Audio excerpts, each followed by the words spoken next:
So Nokia came out with a very affordable version of their Windows phone. It's called the Nokia Lumia 521.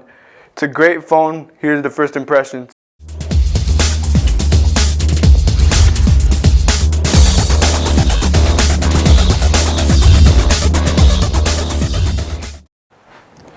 Alright, so based off the very first look of the Nokia Lumia 520, it's a very clean look. It looks not like a cheap phone at all. This is the white back.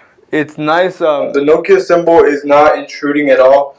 It doesn't overstep any sort of boundaries or anything like that. It doesn't pop out at you too much, but it does let you know the presence is there. So right off the bat, you're going to see your 3 capacitive buttons in the front, which is your back key, your start button, and your search button. If you turn it over right here to your right hand side, right at the bottom, it's a very neat feature. Not too many phones have this nowadays anymore. It's a camera button. You have your lock button and you have your 2 volume rockers all on one side. At the top you have your standard 3.5mm headphone jack. Your left side you have nothing at all. It's just very simple. It's dull. And right here at the bottom you have your USB 2.0 charger or data transfer. The screen's a 4-inch screen, so it's not tiny. It's fine. It feels comfortable in your hand. It's the phone's not too light. It's not too heavy. It's a nice feel. And the bevel in the back is a very nice shape to the hand. If you notice, it's not exactly flat. It has like a nice curve to it, and the curve grips really nicely with your hand. It's very even. It's not too much of a curve. It's not too little of a curve in any way. So in the actual use of the phone, in the actual interface of the phone, there's a few key features that this phone is really impressive on. This phone comes with Windows software operating system on cell phones on its Windows 8, so it's, most of us should be very familiar with it. It has the motion tabs or motion toggles, so it's all fine. If you notice, the pictures will change. A few apps will keep flipping through or show certain updates and changes that have been happening to the apps. All you need to do is just swipe over to the side a little bit. You have all the apps that your phone has. That's just sort of your main screen when you actually want to access. So if we go back, you'll notice this purple camera app. If you go over here to where your actual camera app, you'll notice that this camera app is blue. So you have 2 different camera apps. You have your camera, and if you continue to scroll down, you will have your Nokia Smart Cam, which is totally different. So the camera on this phone is a 5-megapixel camera. It's capable of 720p, which is fine for most users. But the best feature for this phone that I think it would be the camera, because you see the camera.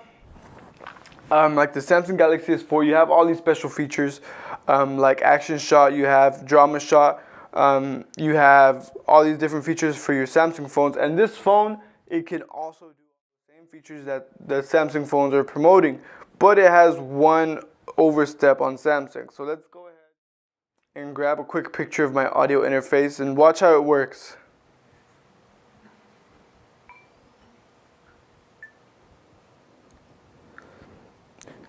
It just took about 5 pictures all in 1 second.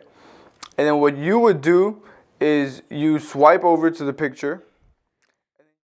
It'll automatically choose all the different frames and all the different styles that you have that apply to the picture that you took. So you have best shot. You don't have action shot because there was no motion, or you don't have motion focus on it either. Changed faces. Remove moving objects, and you have all these features that become active based on what the camera recognized that was happening in your surroundings. So let's say on the Samsung, if I don't choose the eraser mode to remove moving objects, or how the commercial does it, people try to photobomb you. If I don't have that setting clicked on, I can't remove the person. I just took a normal shot. With this one, all you have to do is use this app, take your normal picture, and you're able to any sort of editing or any sort of changes and additions that you want to do to the picture right off the bat. You don't have to go into your settings. You don't have to pick the mode of your camera, which is very, very impressive. So reasons to get this phone. It's a very nice build quality. It's very comfortable. The phone comes with a dual-core 1 gigahertz processor.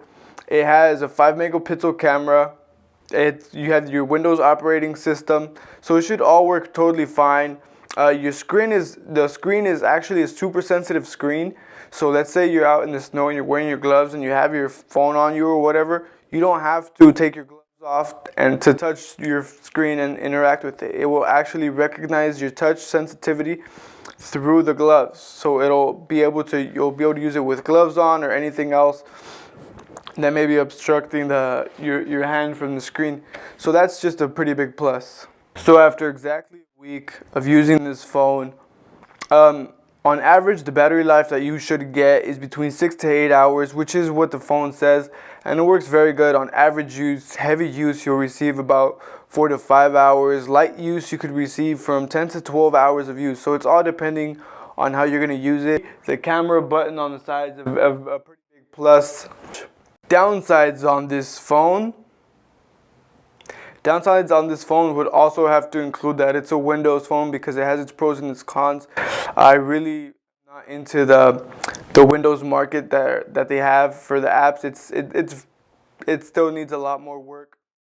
Another con to this phone is it has no front-facing camera, so you're not gonna be able to Skype with your friends. You're not gonna be able to take selfies. You're not gonna take front-facing pictures from the phone. Another downside was right away when we got the phone, it was nighttime already, and we noticed that when we were using it, the buttons don't light up. So if it's dark, you're gonna have to know where your buttons are, because touching it and stuff, you're not gonna know where the buttons are. So since your buttons don't light up, kind of a downside for me. Might not be big on it for other people, but that's pretty downside for me. But at the end, the decision is yours. But this is not a bad phone whatsoever.